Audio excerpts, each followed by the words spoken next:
Good morning, everyone. My name is Rena Neal, and I am the host of Authors ReVeal. Today, I welcome author Sherea VeJauan, who has written the book, The Goalsjournal 2023. Sherea has such a rich background that, Sherea, I'm going to just let you tell the audience of all the things that you have accomplished besides just being an author. All right. Well, thank you for inviting me to your show today. Sherea VeJauan, Coach Sherea VeJauan, John Maxwell coach for the last 2 years, written over 11 books. One of my favorite books, or one of the most worked books, is our Goalsjournal. Started that with my family, and then it ended up being kind of like a public workshop. And then here we are 12 years later. This is our 12th year with this journal. So Great. Yeah. yeah. You know, and I have followed you all these years, and I am one of your fans, one of your big fans, because I truly believe that there are so many people who I guess I would say they would be much more happier if they were able to complete their goals. Um, I was reading some really scary statistics about how many people actually, complete their goals. It's like 8%. That's really, really sad. And it's also, just really um, so important that people realize that if you make a plan, like in the verse Habakkuk 2:1, you write the vision, you make it plain, and you run with it. Mm-hmm. And I think it's so important that people do that. You write your vision, you make a plan, because goals is actually an action word. So Mm-hmm. you complete the plan by setting goals. So many people, want to set their goals, and just I guess they don't, and they're just stuck. So how do you have people set their goals? Um, the good thing about this statistic is that when I first started, it was like 3%. So even to Wow. see it like a little bit higher, probably because of the more resources and the more access people have to other people. Um, I think one of the reasons why people don't go forward with their goals, because it's a lot of work. It's a You're lot of right. work. It Um, is. when I turned, how old am I? 52. When I turned 51, I said, okay. Oh, when COVID happened, I said, okay, I'm just going to eat because I have a system. I'm Hmm. gonna eat, and my system is, I'm gonna juice, and then I'm gonna do a Daniel fast for like 20 days, and it's gonna all come back together. But it didn't, and Hmm. I did like a 90-day, and I was like, okay, the weight was still there, and my body had changed. Being a certain age, my hormones changed. So now my health goals that I set for myself, I had to do a little more work than what I did in the past. So I think sometimes it's easy to write down, oh, I want to lose 30 pounds, but then you got to do the work to lose the 30 pounds. Oh, I want to have a mate. Well, you got to stop being selfish in order to have a mate, or you got to make room for a mate. It's like, Right. oh, I want to have a mate, but then your house is still set up as single. Your car is still set up for you. Everything is set up for you, and you don't make room for what you're asking for. And it's work. So I had to go to the gym. So I said, okay, I'm going to go to the gym 3 days a week. Well, I didn't know Monday I was going to be so hurt that I couldn't go on Tuesday. Or I didn't know lifting weights was going to cause me to, I needed gloves now. Right. Or my hair started sweating different. I had to do something different with my hair when I'm Right. going to work. I had to get workout clothes. So that's my budget. So I think writing down your goals is the first step. But realistically, as you start to progress and start to Hmm. work it, it's going to be work. And then people say, it's too much work. Forget it. I'll just be fat.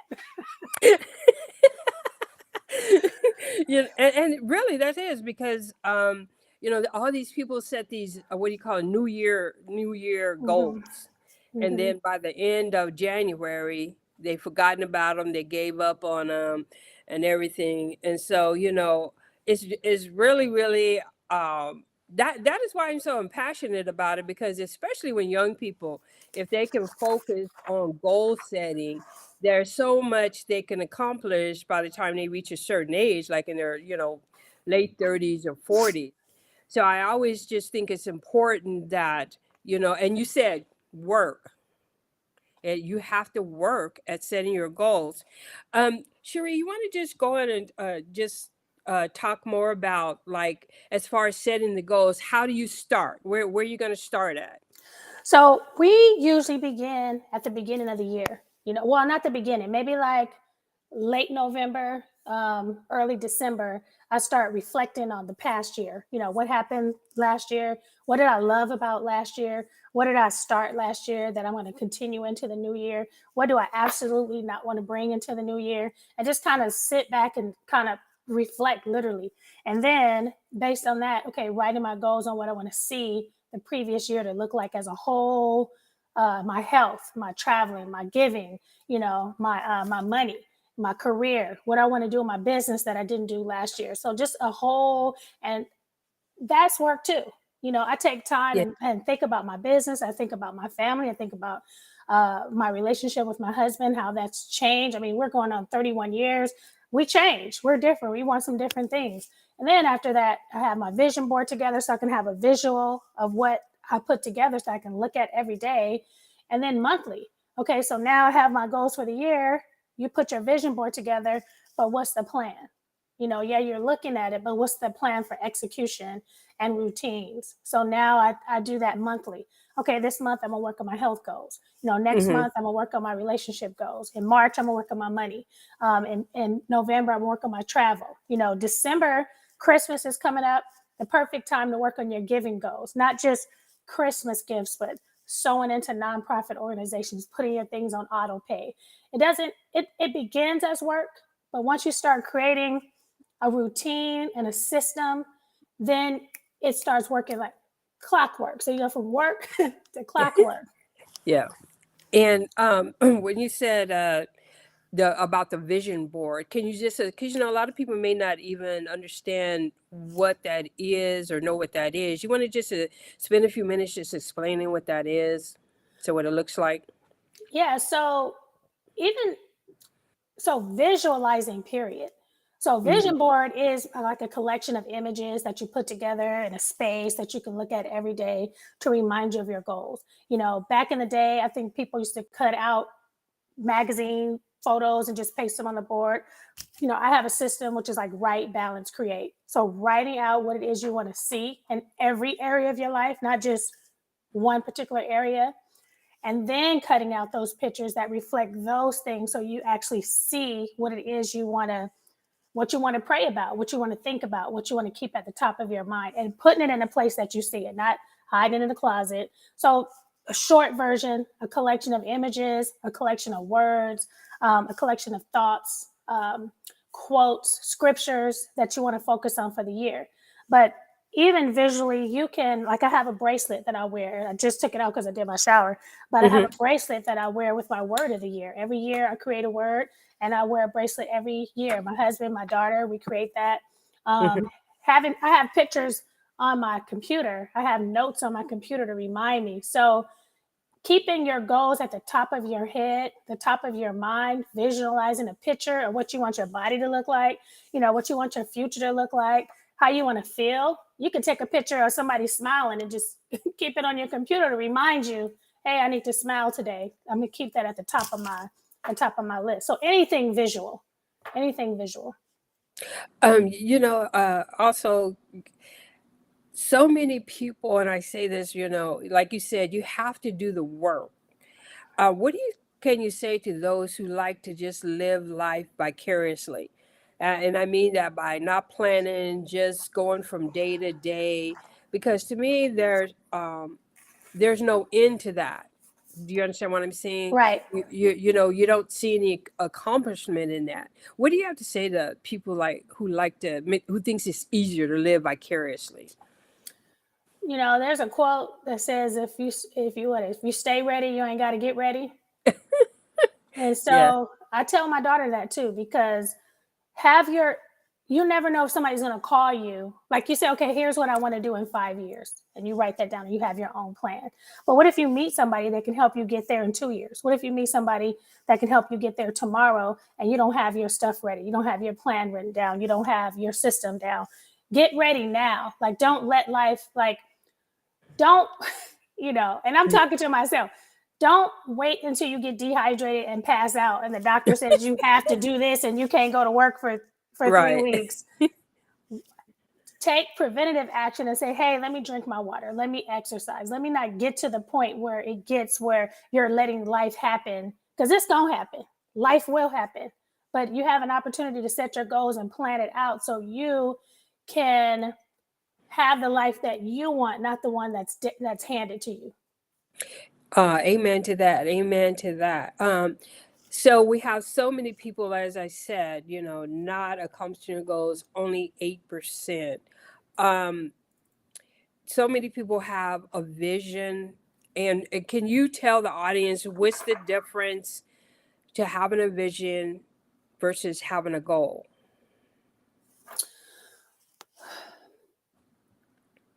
I would say, so when I was growing up, I mainly focused on the vision of what I wanted my life to look like. I knew what I didn't want. I didn't know what I wanted as far as like career and job and how much I wanted to make, but I knew what I didn't want. I knew the vision for my life. I knew I wanted to be married. I grew up drug addicted parent. Um, Dad passed away when I was a month old, living with different family members, not having mentors, not having people to help me with the plan that I have now for a youth to be able to grab this book and put their whole life together, to do their assessments, to have book recommendations, books that I actually read that helped change my life. I didn't have that.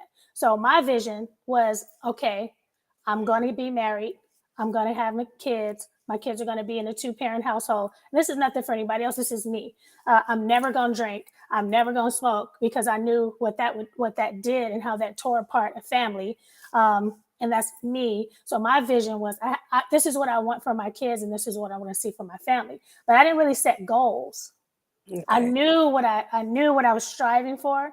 But then as I became older, it's like, okay, now I have a husband. Now I have a family. Now I have kids. Now I have a 2-parent household. Now what? Now what about my credit? What about my money? What about my career? Now what do I do? So then I think I kind of transitioned to, what do I want with my life and how do I get that? And now I need to set goals for what I do want. I already know what I didn't want, and I accomplished that. Now, in order for me to pursue what it is I want, I got to say, what is it that I want? Now you're older. What do you want to go to school for? How long is it going to take you to complete that? Where do you want to work? How do you want your business to look? Because now, you're 50. Now you're 40. Now Yeah. You got to start planning for, I'm not 20 anymore. So yeah, I think that's the difference for me, The like vision. vision and goals. You go into more specifics with your goal book. Now you talked about health and how you set a plan to do that. For finances, how do you set that goal? What do you do for finances? If people 2023, what do you advise people to do for your finances? I mentioned first that everybody's goal is not to be rich like Oprah or Elon Musk. That's not everybody's goal. But Right. your goals and your dreams, they do cost money. Just like, okay, I have a new product I want to launch. Well, that's going to be $1,000. How am I going to get that? What am I putting into place to create that income? What else am I doing on the side? Am I bringing in income to do another project? What about retiring? So I think first figure out what it is. How do you want to live? Because everybody doesn't want to live the same. Everybody doesn't want to be a homeowner. Everybody, some people want to live with their family all together. Some people want to travel the world. I met a couple who retired, sold their house, bought a motorhome, got a PO box, and that's it. They don't want a house. They don't want a furniture. They want to travel the world. So their financial goals are going to be way different than Right. my goals. So the first step to me would be figure out what you want, and based how you want to feel, what kind of choices you want to make. When I go in a store, I don't want to go in the store and be like, okay, I got $20. What am I going to have for dinner? Yeah. As opposed to going into the store and say, this is what I want to have for dinner. And then I can purchase that and eat that. Right. Right. Right. That's so true. So the finance part and family part. Family is so important. So what kind of goals do you set for your family? It's interesting that we started with the family goals, and at that time, my kids were young. Hmm. So as my kids started getting old, like our family goals was to make sure we sat down for dinner every night. We should make sure on Tuesdays we put our phones away. We called it Tech Free Tuesday. Had baskets by the front door. Hey, when you get home, put your phone away. No computers on Tuesday. It's just us talking. We had family meetings every Saturday or Sundays after church, and we ate together and we talked about our goals for the week with my whole family. Like, hey, not just my goals, but what is it that you have? What are you going to be doing this week? How was your week at school? How can I pray for you? So it was just to have that connection, because I wanted my kids to be able to talk to me first before Right. they had a conversation with somebody outside. If they had an issue with something, if they had a question about identity, or they had a question about whatever, that they would come to me and not go out first. And so I wanted to create that. Now, when my kids became older and started having boyfriends, and when they started hanging out with their friends, or couldn't come to family dinner, then the family dynamic changed. So I would say start with, what are the goals that you have for your family, to connect, spiritually. How do you want to act as a family financially? Do you want to run a family business? And then be ready to make changes as your family dynamic change. Because I have a daughter that just got married. I have my mother-in-law that lives here who has dementia, so we're dealing with that. Well, nobody's sleeping. Yeah. Everybody's up.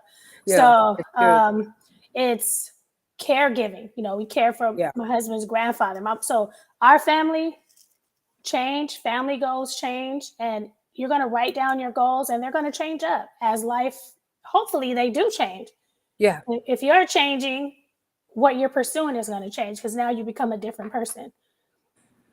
And you said something that was very critical too, that dynamics change, financial dynamics, family dynamics. So how do you encourage people to not just freak out and think it's the end of the world, but how to adjust calmly and strategically, and when dynamics, no matter what it is, family, financial, personal, job, or whatever, how would you encourage people to adjust to that change?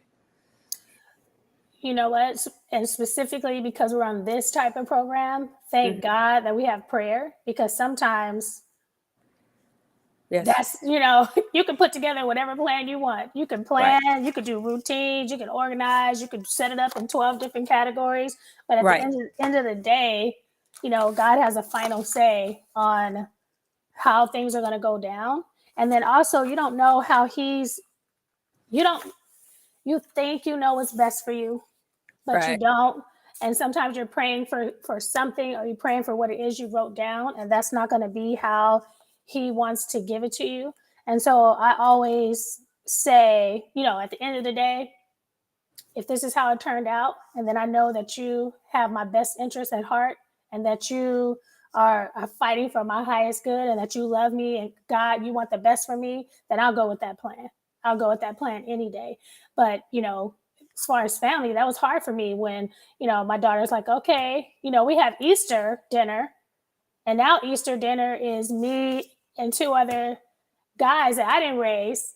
And I'm like, I spent time with my daughters. I've been praying for my daughters. I went to all the games with them. I have paid for school. They got good grades. So you're gonna come in here and do what? Like, why are you over here? So I had to, Yeah.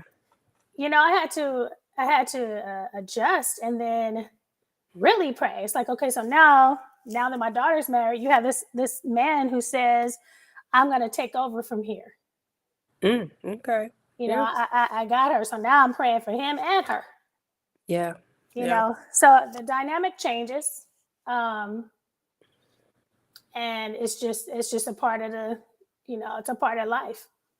And you said that so true, that it is a part of life. But sometimes I think when there are changes in people's dynamics, whatever it is, financial, personal, family, or whatever, sometimes people, they self reflect and say it's against them, but it's usually not personal. It's just like you said, it's life, what happens. And we can plan all we want, but God has the final say in our plans. Um, Cherie, I always call you a entrepreneur Mm-hmm. because you have so many projects going on and everything. You've also written several other books. You want to talk about those? My first book was a poetry book, which was in '99. And so I think I'm going to start doing a little more poetry, a little more songwriting. I used to write songs. Um, and then I worked for a church for 8 years. And they got to a point where they couldn't pay and they Hmm. had to lay off a couple of people. But I was director of communications and I was also the director of the children's ministry. And so what I wanted to do before I left there was write a book. And I actually wrote that book for them, which was how to promote your church events. And I put all my resources in there. I put everything I did for the church. So that way, whoever, because they were going to have that like a volunteer position. And so I Hmm. wanted to make sure I finished that book and handed it to everybody who was still working there. Say, hey, if you guys get in a pinch, you could call me. But everything here is in this book. This is what I do step by step. Here's 101 ways. If you guys are doing a prayer breakfast, here's how to go step by step. So I think a lot of my, and then the coffee, candlelight, and conversations with God. I used to have, and I still have, boxes of prayer journals where I'm literally writing the same things every day. And so I said, you know what, let me go ahead and write one, put that same format in here and make it available for everybody. So most of my books have come out of my own personal life that I feel I want to leave with somebody else. I felt like it would be beneficial for someone else to have just in case. My word for 2023 is perennial. It took me a long time to try to figure out what my word was going to be. Uh-huh. But perennial is creating things that outlast me. And so as I Okay. go through 2023, just being very strategic about not just creating a product, but making sure that product is something that's of value, that's of excellence, and that will outlast me. And that takes Think and Grow Rich. How old is that Yeah. book, and how many people act like it just was released yesterday? But it's Right. a Very it's a true. perennial project. It like outlasts, Walt Disney. I'm not there yet, but keeping that at the top of my mind when I'm creating projects is to say, is this perennial? Is this a perennial project? Is it okay? Then get back to the drawing board and keep doing it. I also, as I said, you're an entrepreneur. I see a lot of things that you have created, and like developed like your business plan, and you had reached out to many other like sponsors and stuff. All that took planning to do that. So, was that like? Say when you were reaching out to other sponsors and everything, can you just explain to the audience, because a lot of people, they have a business, they have a vision, and they need help. So Mhm. can you just talk about that, how you got help to help you accomplish some of your business projects? Are you talking about the recent Kiva? There was one before that too, a year back. See, I follow you for a long time, so you know, where you were able to, I think you got a sponsor, you were given a grant or something, you were able to Yeah. get. So when I was children's ministry director, 12 years ago at New Song Church, we did a lot of ministry, a lot of missionary work. The church was primarily Asian, so my pastor would go to different countries, and then they found businesses who um, either some females were involved in trafficking, and so what they were doing was pulling them out of like trafficking, pulling them out of what they needed to do to gain money and trying to set them up with a business. And so they would do like raise chickens to get eggs or do this to whatever, and the bit to support them was so small, like maybe they needed $1,000 or $500 to start a whole business to get them out. So that was introduced to me years ago, and I started a Kiva account then and started supporting those businesses, and they would give you a story about what they're doing. So during COVID, I think right after COVID, and there was a whole Black Lives Matter thing. The first time Kiva, they reached out to me and said, "Hey, you have a business that people might want to support." And I'm like, "I do," because you guys are mainly like Yeah. different countries, and they say, "Yeah, people right now they want to support Black business in this time, and we feel like you would be good." So they reached out to me. So I said, "Okay." I had to have a plan. Now here's what we talk about.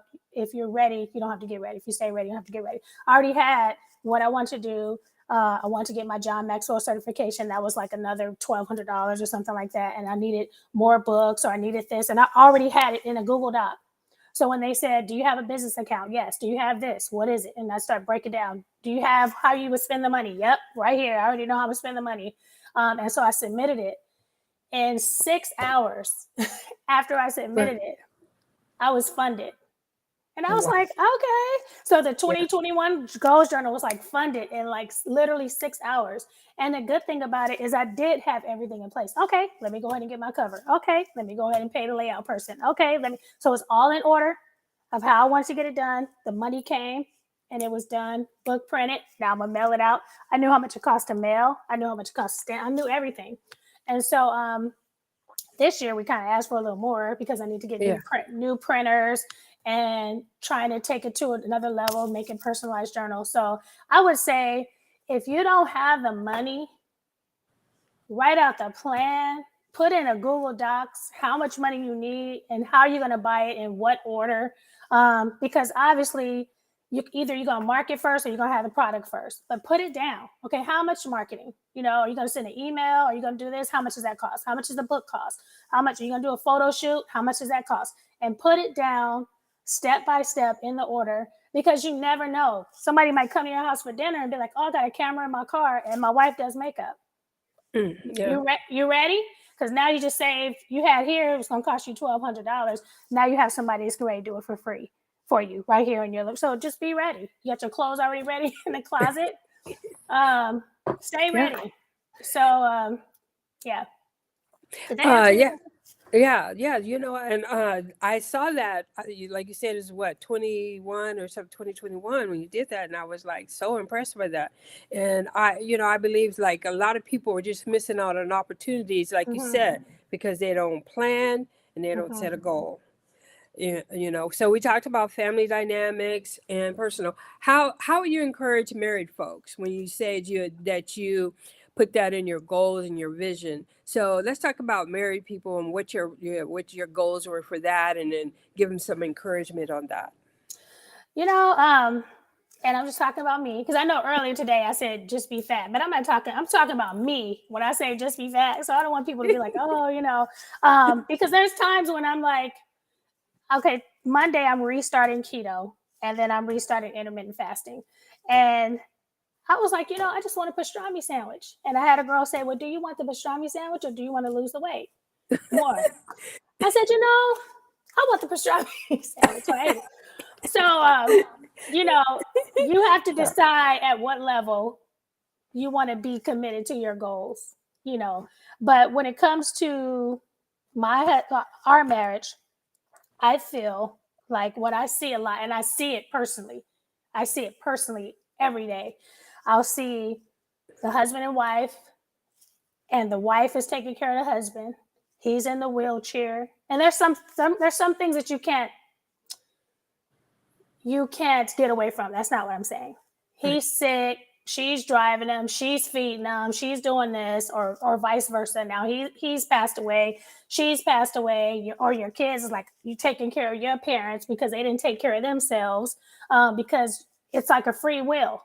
You can eat whatever you want. You can decide whether you want to exercise or not. You can decide whether you want to grow yourself, whether you want to read. And I feel like in married couples, sometimes what I do is my business, and then what he does is his business. But at the end of the day, or at the end of the marriage, what he did on his business, I might end up having to take care of him because of that. Right. Because he didn't take care of himself. Now I'm taking care of you. Now I'm treating your being a diabetic. So I try to set our marriage goals together. So if I'm doing keto, he doing keto. If I'm doing intermittent fasting, he's doing Yes. intermittent fasting. But that takes conversation. That takes communication and commitment between the couple, both people understanding and being on one page. When I approach my husband with things, I always approach with, hey, watch this video with me about keto. Watch this video with me about intermittent fasting. Watch this video with me about plant-based diet. Watch this video with me about why supplements are important, why it's important to have chia seeds. I sit my whole family down. Hey, I found something that I think will help benefit us health-wise. I found this about exercise. Babe, this is why you should exercise. I joined the gym. They had a free day. I brought him to the gym with me. So I'm not just want to work out myself, come home and I'm fit and I'm exercising. I'm drinking water. Like, we're a team. Yeah. So I would say, try to set your goals together. How do you want to see yourself healthy as a couple so that you both can travel, when you get of age, or that you both can enjoy each other together? You've been working all these years, you've been paying all these bills, you've been paying all these taxes, and now you're older and nobody can't walk. Everybody's sitting down saying, I'm tired. But if you work together for your health goals, you work together for your retirement. There was the times when I didn't save for my 401k. I was like, oh, my husband doing that. My husband doing that. And somebody came to me and schooled me and was like, hey, you need to have you need to put your plan together. So both of us having our financial goals, both of us having our giving goals, both of us having fun goals, not just how we're going to have fun together. So I would say you can even do your goals. We used to do them individually. We did them as a family, and we do them as a couple. And that's what makes the harmony, because if I'm on keto and now there's cake in the fridge, that's going to be harder for me. But if we're all doing it, it becomes better. It's better for everybody. So we do a lot of our stuff together. And that's what I admire so much about you and your family. You guys really, really did a lot of things together. And so, when you say, when I was asking about, marriage and how your relationship and you work on that and set the goals, I just want to go a little bit deeper, because so many people, they divorce behind finances, married couples. So how did you and your husband go about setting those goals together? Let's see. There was a point when I don't know if it was 99, where we separated, and that time, I spoke about that once before. This is the second time I ever spoke about that. I felt like that time was the worst time, but it was the best time of our marriage. It allowed us both to see who we weren't, who we thought we were. And I think when we came back together, I think it was about 12 months, 13 months that we separated. And then when we came back together, we actually put not just goals together, we put some rules together on how we were going to move forward from that point. Something small, talking to myself, we made a decision that we would not have lunch with the opposite sex ever.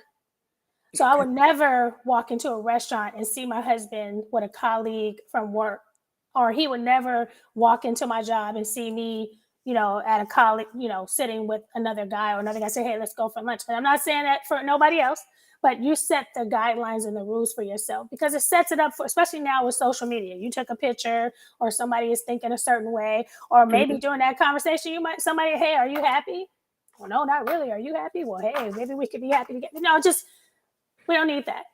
We do lunch. We all do lunch together. We don't walk into if I come to your house and I'm coming to meet you and you're not there and your husband's there by himself, I'll be in the car until you get here. It's just certain rules. We don't wear shorts. It's just certain things we don't do.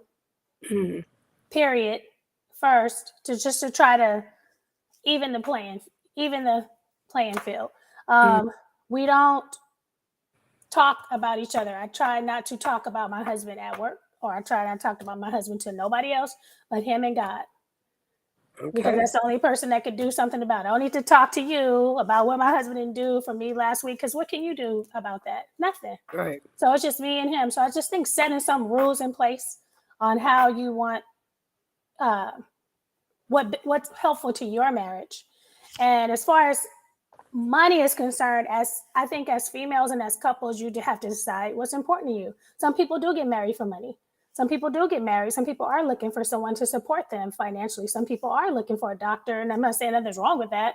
I mean, if you want to look for somebody that can support you financially, that's your goal. So guess what? When they can't, Then what? but that's not why I got married, and that's not why I sought out my husband. So my goal would be different, and I knew that some people look for somebody like that list that you have. Right. Well, Hmm.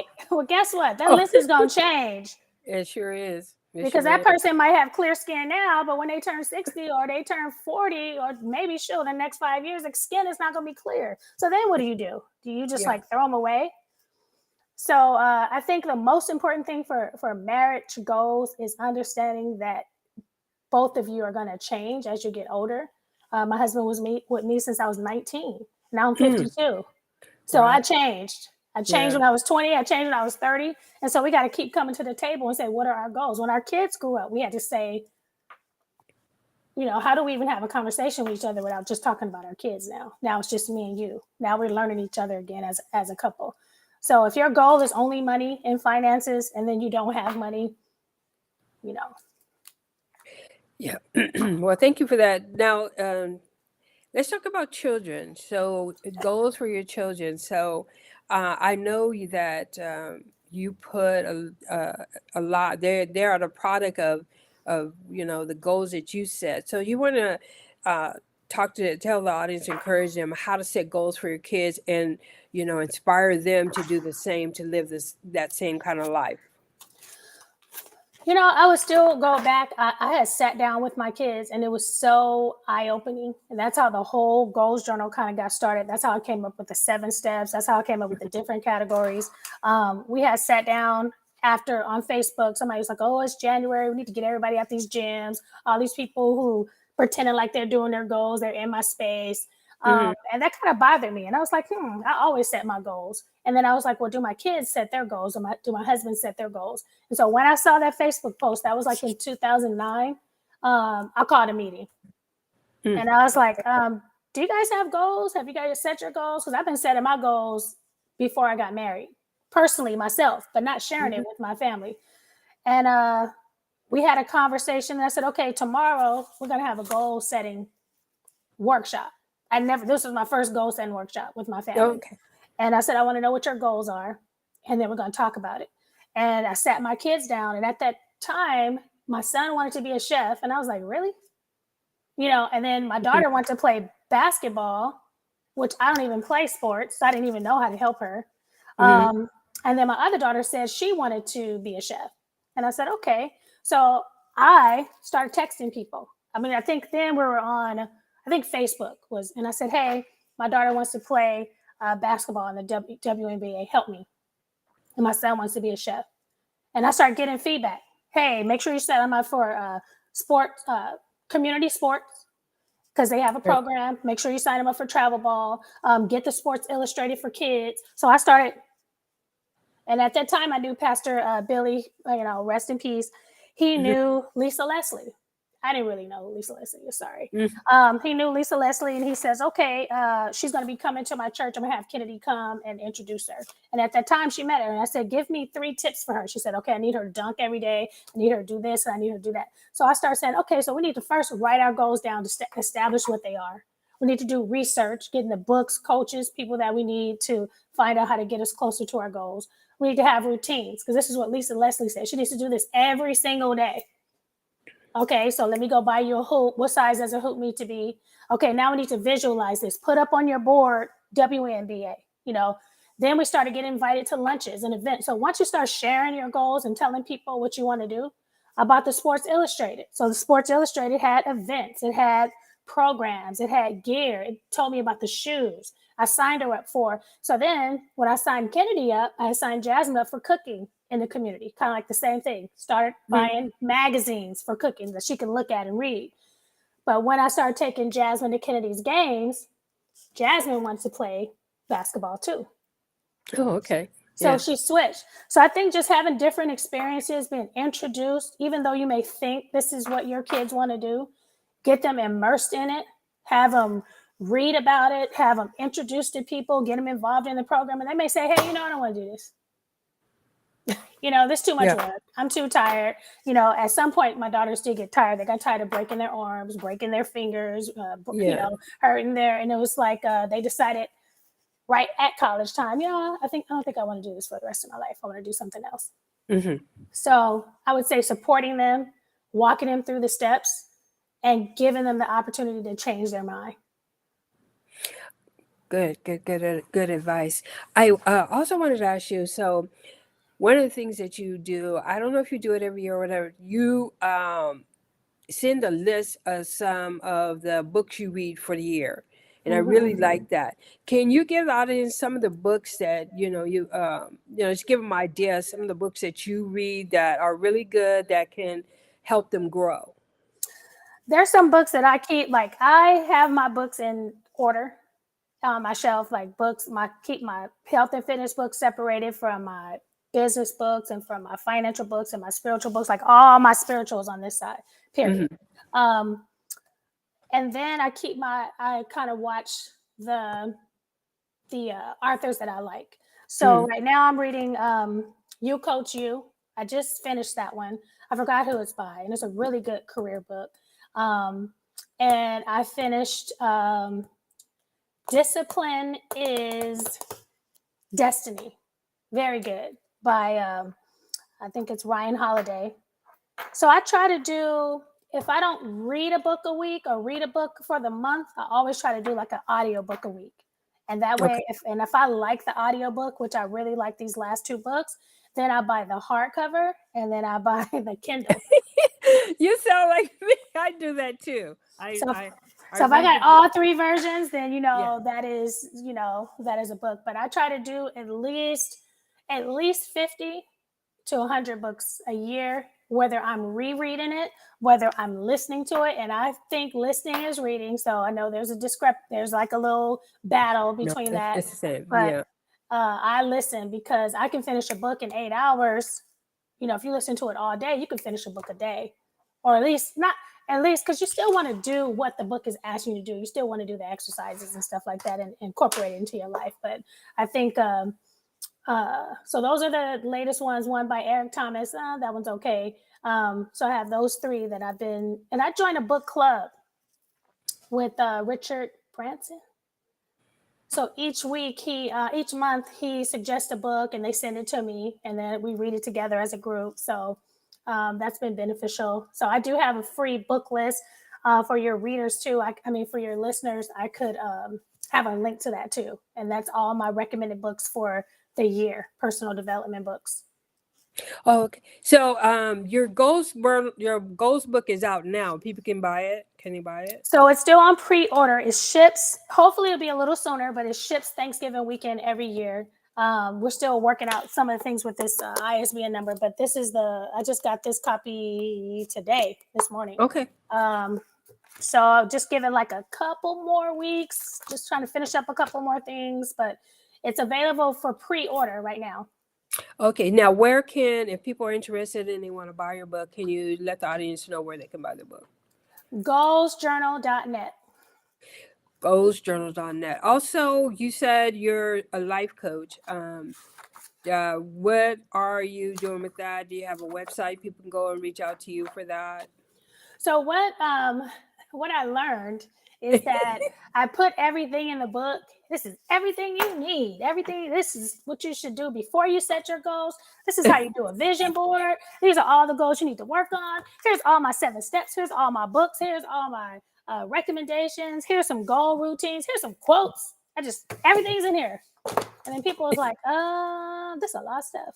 Like, I am Yeah. overwhelmed. This is way, would you want me to do all this? And so we started a meetup group, which I'm starting again. We started a meetup group in Rancho. And I said, okay, meet me here. And we're going to go through the book step by step, page by page. And that's what we did. Once a month, we met. And on January, we went through our health goals and we went around the table. What's your goals? Okay. And I gave everybody, it's kind of like personal coaching. I gave everybody one resource, a thing to do until we came back. I brought book recommendations for whatever specific goal they had. And every month we met and we went through the whole book. I think we did that for 3 or 4 years. And then we moved to Corona. And so we're going to start up again. I'll probably start up at my house. But then I noticed people couldn't come, obviously if you don't live in Rancho, and 2 of the girls moved out of state. So it's like, are you going to live stream it? I was like, no, because we had people talking about personal issues and I didn't want to live stream and stop people from being authentic and saying what it is they want to say. And that was like a privacy issue for me. Mm-hmm. Yeah. So I started doing like a monthly like workshop. So now we're doing monthly workshops. Those are for a fee. I think it's $29 and you get like a little workbook for each month. So if you want to just do health and fitness only, you want to just do, I don't recommend it, but if you just want to do that only, you want to do the financial only, you want to do the travel only, you want to do the giving only, then I have workshops that's just tailored to that portion of the book. I give you resources. We go through your plan. So we do those coaching. I have emails. I have an educational email series. I have certain courses on like finding your purpose, getting your word of the year. A lot of people, it's a 1-page, create your word of the year. But you'll be surprised. Okay. I never created a word. I don't know how to get a word. How do I do? So I do a whole course on creating your word of the year and how to keep that word at the top of your head. So just a lot of goal setting courses related to the book, support courses that support you throughout the year, reaching your goals. If you need more kind of group coaching, virtual group coaching, yeah. But I did want to say, one of the things I wanted to recommend, I had it written down here,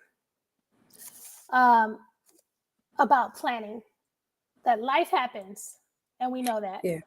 And stay consistent. And the 3 things that I recommend for that is like reflect, restructure, and recommit. Because I know I said I joined the gym and it has been one of the hardest. And it's not a regular gym. It's like my husband's like, no, babe, that's not a gym you join. I don't know what you joined. Because he came and he was like, that is not a gym. I was like, oh, I'm going to the gym. He was like, you doing that? But it's really like hardcore. But literally, I'm crying. Like I'm crying on the way there. I'm crying in there, and I'm crying on my way home. But I have to reflect, and I have to go back and say, okay, Sherea, you got this, and then recommit. Because we're running like 6 miles. We're doing weights. We're jumping on top of, we got ropes and pulling over tires, and I haven't done it in my life. So now instead of just losing weight, I'm also gaining strength, gaining muscle, gaining, confidence. So I like that. Making room for your goals. As you're creating goals, make room, act like it's already so. Plan for downtime.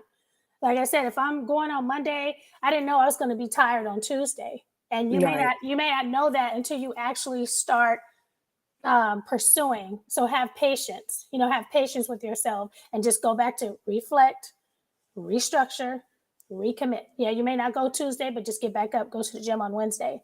And the other thing I was going to say is try to find a coach, try to find like I have a coach for fitness. Mm-hmm. They don't care about my marriage. They don't care about my finances. They don't care about my job. They don't care about nothing. They just care, are you coming here 5 days a week? And you better run around this thing for 2 laps. And I'm in my head, I'm like, I gotta go to work after this. My hair is sweating, I don't care about that. When when you have a coach for a specific thing, they are not, oh, I'm so sorry, Sherea, they're like, no, get these weights, pick the weights up. So if you have a coach that's specific to what it really is you want to do, they have no sympathy. Right. That's true. Your financial coach don't care about your fitness. He'll be like, look, you need to save this money, stop drinking, whatever you need to do to stay, financially fit. So I would say your top 3 goals maybe, or at least your top 1, invest in a coach. The gym is not cheap. And I knew it wasn't, but I can't do the $20 fitness right now, LA Fitness. That's for what I'm trying to do. That's not going to work for me right now. Right. I need this, and then maybe go there later. But sometimes you got to invest a little bit more to see the results that you want to see. Correct. That's so true. Well, is there anything else you would like to tell our audience before we sign off? No, Sherea? no. Thank you guys for having me. I know I'm a little. No, I appreciate it. And I just hope, people really, really just glean on this because, 2023 is right around the corner. It's It right is. around the corner. Well, that concludes our show today. And Sherea, I just want to thank you for coming on the show. If any authors are interested, please email me at authorsreveal@yahoo.com. You can watch the show on hsbn.tv, Roku. Let's see what else. I can't even remember some of the places. I forgot. Facebook and YouTube. So thank you, everyone, and thank you, Woo-hoo. Sherea. Thank you.